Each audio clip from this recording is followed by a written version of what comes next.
죄송해요. 어머니 요양원이 대체 뭐길래 그렇게 자기 생각만 하세요. 자식들을 위해 조금이라도 양보하시면 안 돼요? 차 돌려요. 당장 집에 가요. 이년아, 네가 지금 시험을 포기하겠다는 거야? 맞아요. 할머니가 핸드폰을 찾으려 했지만 이미 둘째 며느리가 손을 썼어요. 내가 다 잘못했으니 제발 집에 가자. 나 여기서 살기 싫어? 전 어머니랑 같이 사는 게 싫어요. 다른 집 며느리들은 어떨지 몰라도 전 늙으신 어머니 병수발 더는 죽어도 못하겠어요. 세월이 흐르면 변하는 건 계절만이 아니죠. 사람들의 생각과 가족 구성 또한 시간이 지날수록 변화하기 마련이에요. 고대 중국의 사자성어에 나오는 가와만사성 이야기와 비슷하죠. 그럼 지금부터 홍정자 할머니의 사연을 시작해 볼게요. 영상 시작 전 한 번의 클릭으로 격려 부탁드려요. 좋아요와 구독은 제 인생 이야기에 큰 힘이 됩니다. 평온했던 가족의 일상은 갑작스러운 소식으로 얼음장처럼 굳어버렸어요. 홍정자 할머니의 목소리는 떨리는 갈대처럼 흔들렸죠. 정우야, 이 일을 어쩌니? 너희 아버지가 쓰러지셨어. 사슴처럼 커진 눈으로 큰아들은 갑작스런 상황에 어쩔 줄 몰랐어요. 갑자기 이게 어떻게 된 거예요? 큰 아들은 거센 바람에 부러진 나무처럼 힘없이 대답했어요. 의사 선생님 말씀으로는 심장마비 같대. 어머니 모시고 먼저 가 있어. 작은 아들은 결심한 듯 말했지만 막내딸의 목소리는 불안했어요. 오빠, 앞으로 엄마 어떡할 거야? 아버지도 안 계신데. 큰아들은 혼란스러웠어요. 하도 갑작스러워서 어떻게 하는 게 좋을지 모르겠다. 큰며느리는 단호하게 말했어요. 어떻게 하긴 혼자 사셔야죠. 아직 정정하시잖아요. 그녀의 말은 겨울 바람에 흔들리는 마른 나뭇가지처럼 쓸쓸했어요. 언제 어떻게 될지 모르는 거예요. 둘째 며느리의 대답은 냉정했어요. 아가씨, 무슨 말씀을 그렇게 극단적으로 해요? 어쨌든 이참에 엄마 모실 생각하세요. 막내딸은 절박했어요. 갑자기 모시라는 건 좀 곤란하죠. 각자 생활이 있는데 둘째 며느리는 제안했어요. 그래요. 우선은 혼자 사시라고 하고 자주 가보면 되잖아요. 얼마나 자주요? 한 달에 한 번이요. 제 딸의 목소리는 격앙되었어요. 큰 며느리의 대답은 차가운 겨울바람처럼 날카로웠죠. 그렇게 어머니 걱정되면 아가씨가 모시면 되잖아요. 댁으로 모셔가면 될 거 아니에요? 뭐라고요? 작은 아들은 분위기를 전환시키려 했어요. 형이랑 나랑 잘 해결할 테니까 너무 걱정 말고. 큰 아들은 어머니를 보며 물었어요. 정말 혼자서 괜찮으시겠어요? 차라리 저희 집에 며칠 와 계시겠어요? 작은 아들의 제안은 찬바람 속에서 피어난 따뜻한 봄날 같았어요. 홍정자 할머니는 걱정 마라. 난 여기가 제일 편해.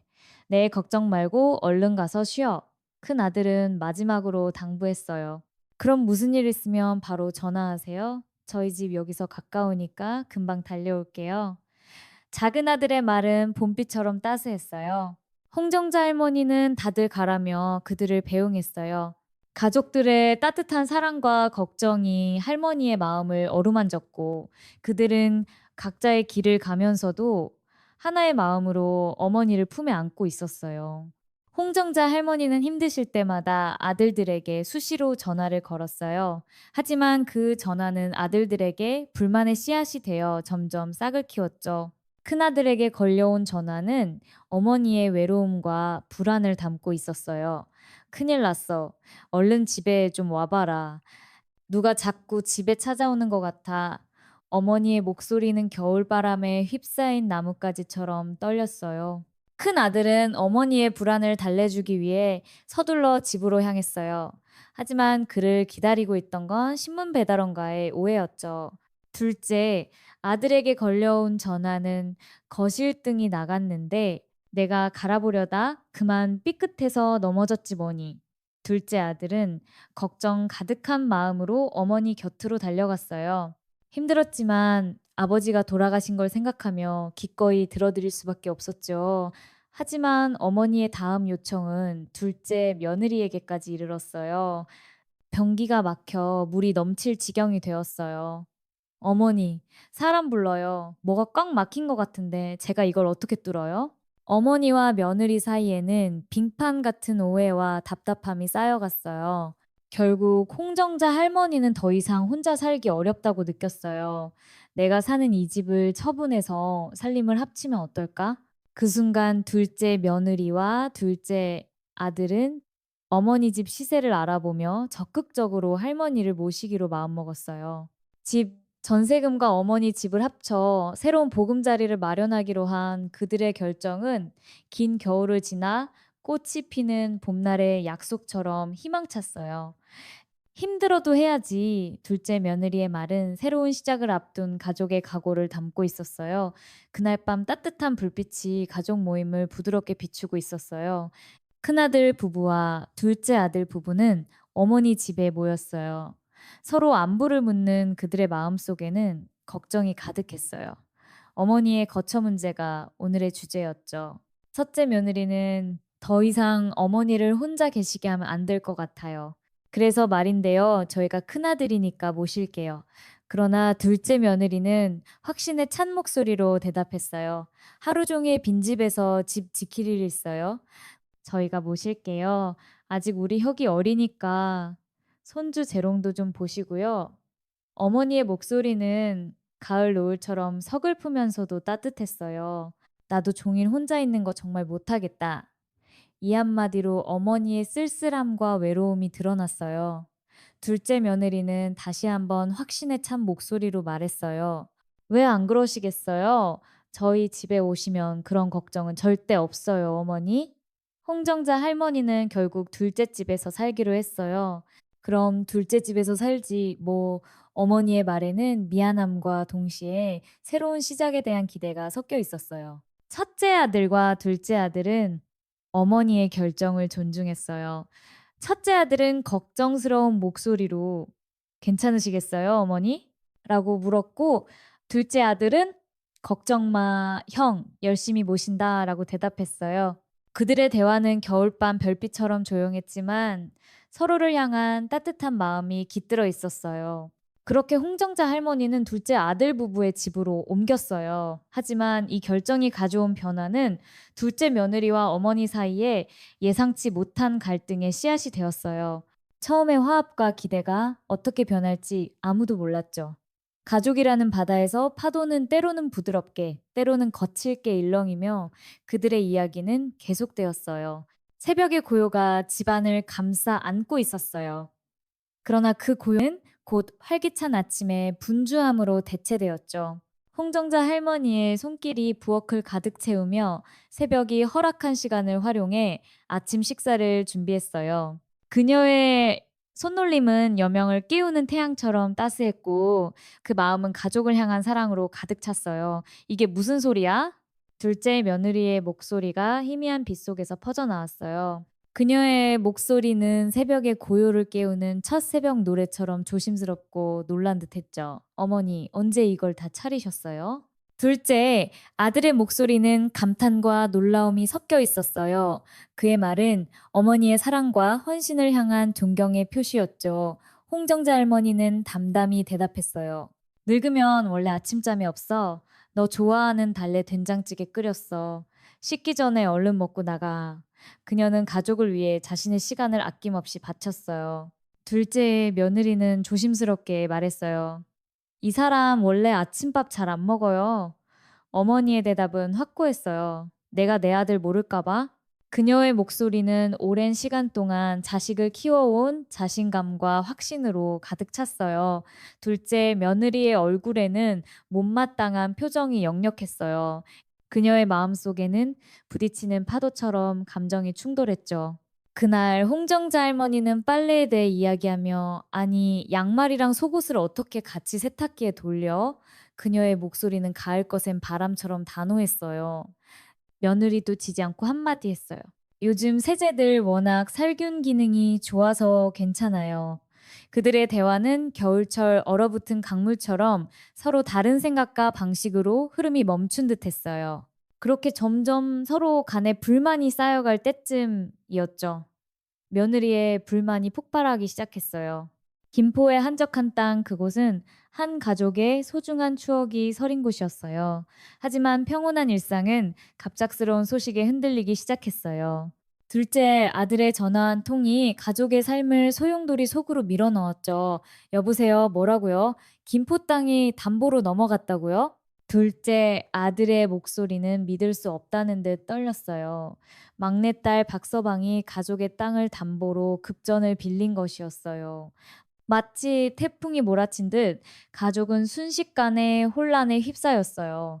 어머니, 대체 이게 무슨 말이에요?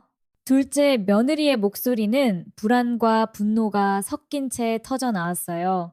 홍정자 할머니는 어리둥절한 표정으로 대답했어요.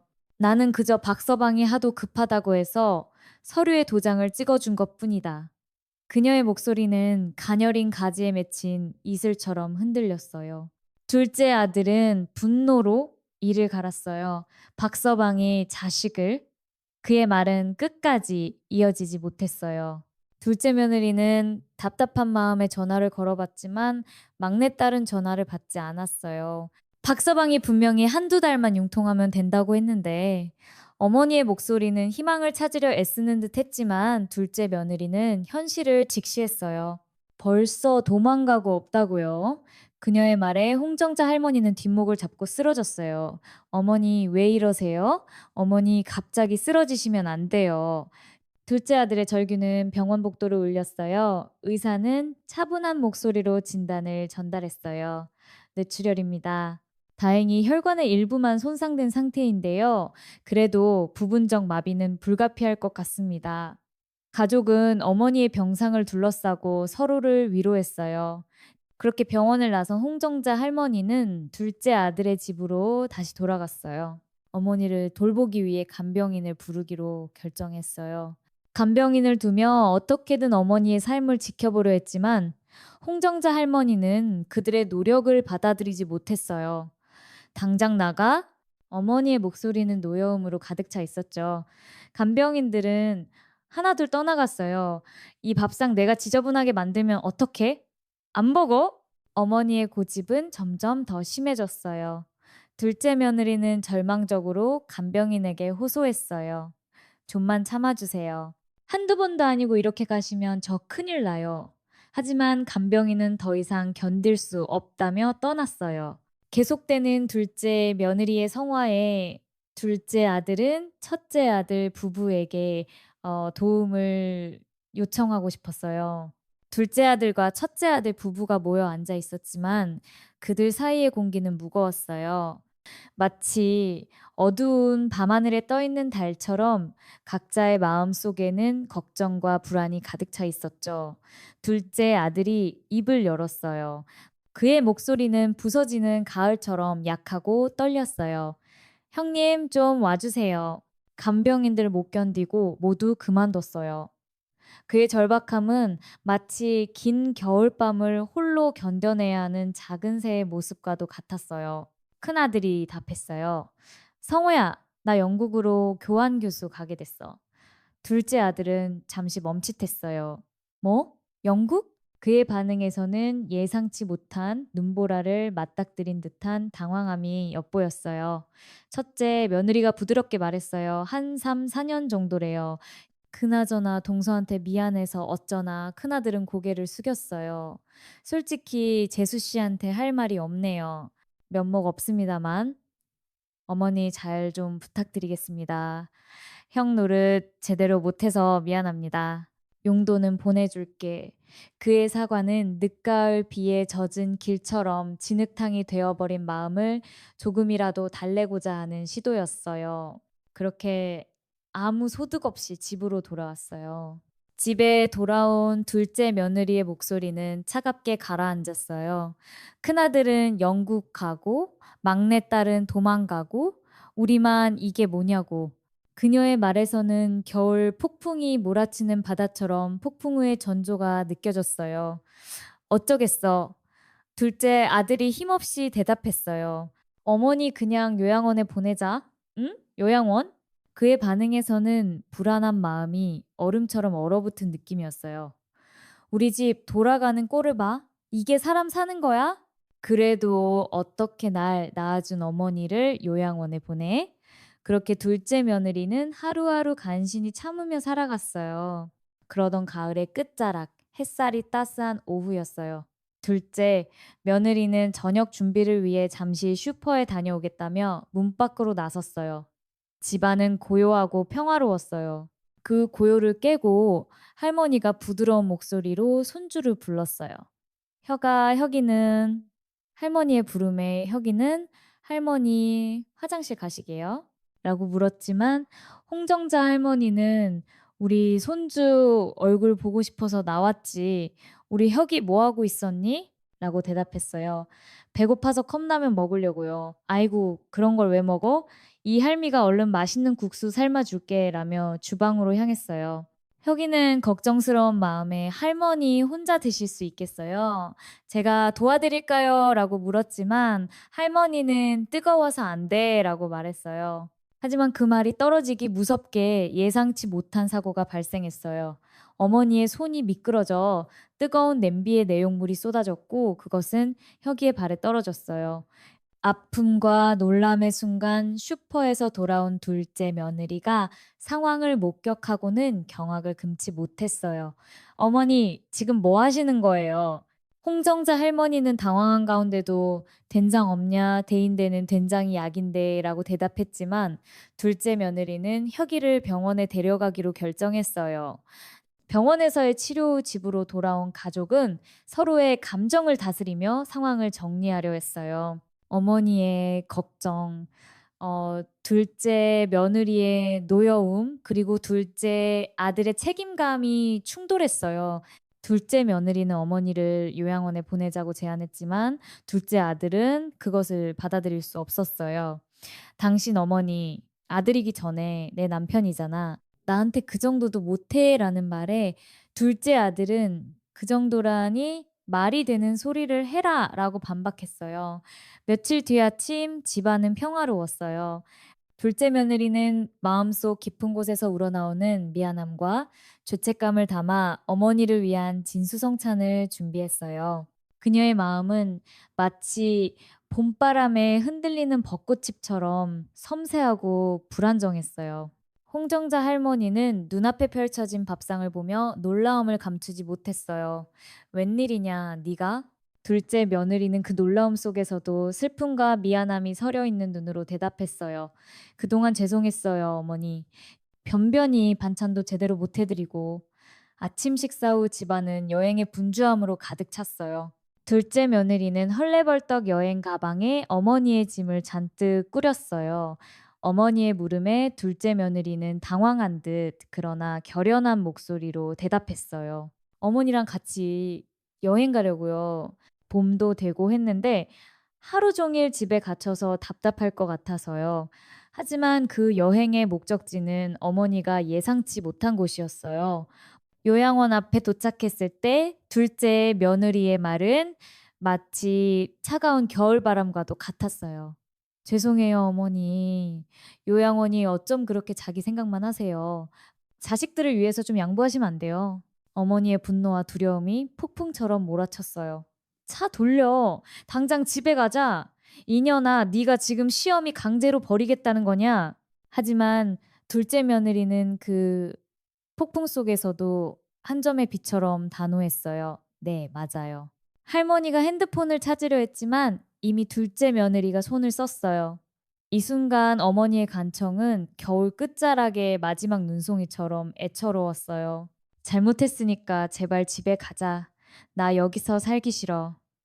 하지만 둘째 며느리의 결심은 확고했어요. 전 어머니랑 같이 사는 게 싫어요. 다른 집 며느리들은 어떨지 몰라도 전 늙으신 어머니 병수발 더는 죽어도 못하겠다고요. 저녁 둘째 아들이 집에 왔어요. 둘째 아들은 할머니가 집에 없는 것이 의아해 물어봤어요. 어떻게 된 거야? 어머니 어디 가셨어? 당신 설마 진짜 요양원에 모신 거야? 그녀의 대답은 단호했어요. 그래. 당신 미쳤어? 둘째 아들의 목소리는 놀람과 분노로 가득 찼어요. 어떻게 이럴 수가 있어? 당신 엄마니까 우리 엄마 아니고 당신 엄마니까. 그 순간 둘째 아들의 손이 둘째 며느리의 뺨을 시원하게 후려쳤어요. 힘은 감정의 격동을 그대로 전달했어요. 왜 때려? 뭘 잘했다고 큰 소리야. 둘째 아들의 목소리는 더욱 높아졌어요.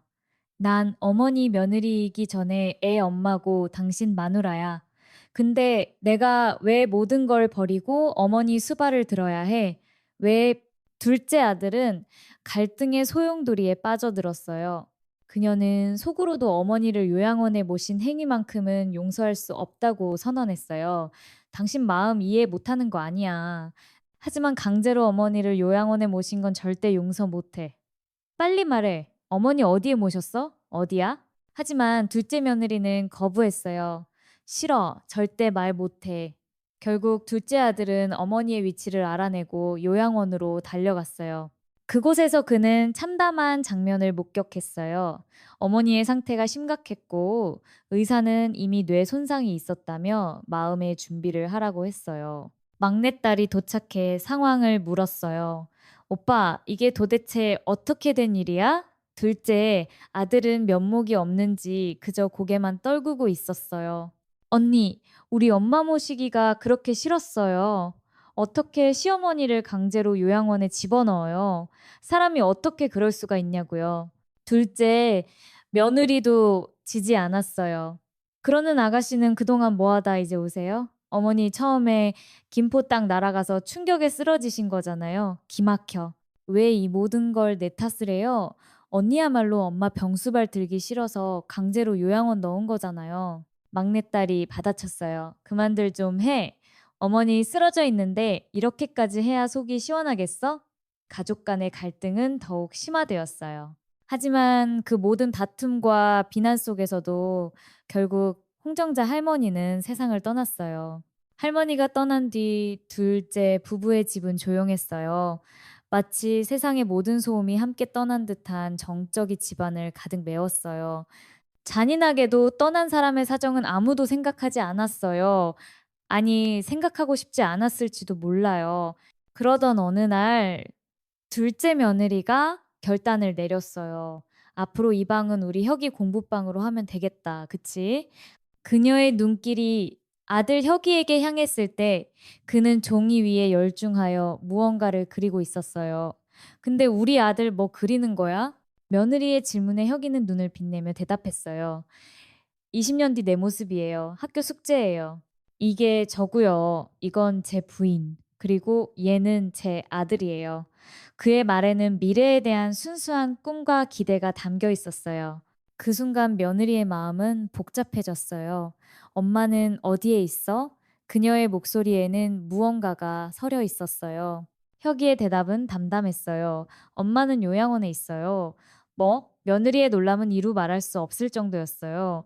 그녀의 놀람은 단순한 의아함을 넘어서 자신이 어떤 미래를 아들에게 보여주고 있는지에 대한 깨달음으로 이어졌어요. 혁이는 더 이상의 설명을 덧붙였어요. 엄마도 할머니 요양원에 보냈잖아요. 늙으면 요양원에 가는 거 아니에요? 그의 말에는 어린이 특유의 순진함과 논리가 담겨 있었어요. 그 순간 둘째 며느리의 마음에는 무거운 짐이 내려앉았어요. 그녀는 자신의 행동이 아들에게 어떤 미래를 그리게 만들었는지, 그리고 그 미래가 과연 자신이 원하는 것인지 생각할 뿐이었어요. 여기까지가 홍정자 할머니의 사연이었어요. 사연을 듣고 난 뒤 드는 생각이나 의견을 댓글로 남겨주시기 바랍니다.